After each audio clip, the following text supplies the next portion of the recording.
হয় নানি নাকি তোমাকে ধরে মারে, তুমি নাকি নানিকে ধরে মারো, সত্যি রত্না? তুমি কি নানিকে ধরে মারো রত্না? না মারো না, নানি তোমাকে মারে? মারে না, আদর করে? কোন কথাই বলো না, প্রিয় দর্শক দেখেন রত্নাকে একটা কথা জিজ্ঞেস তুমি বোঝো না কি বলতেছি। নানিকে তোমাকে ধরে মারে? মারে? নানির কাছে থাকবে না?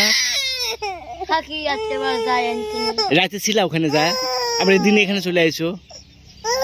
আসলে অনেকদিন ধরে আছো তো, তাকে বলে থাকা কঠিন। সে যতই হোক তারপর তোমাদের দুই সন্তানকে অনেক দেখে।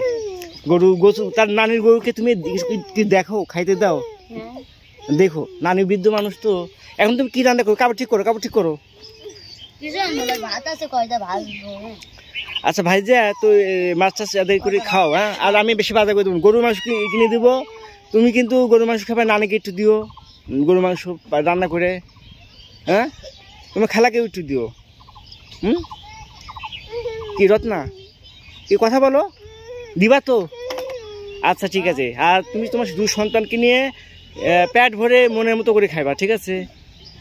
আমি কালকে অথবা পরশু, তোমার খালা বলতেছে কালকে অথবা পরশু আসতে। আসলে প্রিয় দর্শক, এই বস্তিতে রত্না পাগলি যে একটা কথা বলবে কোনো সে বলার কোনো ইয়া নাই। আর খালা যেভাবে বলবে সেভাবে আমরা কাজ করতে হচ্ছে। কারণ আমি না, শুধু আমি না, প্রত্যেকটা মিডিয়ায় সেইভাবে কাজ করে। আসলে পাগলি তো কিছু বোঝে না, পাগলিকে তো চালাইতে হয়, যেভাবে হোক চালাইতে হয়। ওকে যেভাবে চালাতে হয় চালায়, সেভাবে চলে ও। তো যাই হোক প্রিয় দর্শক, আপনারা সবাই দোয়া করবেন, আর কেউ ভুল বুঝবেন না, আমাদের সঙ্গেই থাকবেন। দেখা হবে আবারও পরবর্তী ভিডিওতে। আমরা আপনাদেরকে রত্নার যাবতীয় সমস্যাগুলো তুলে ধরবো।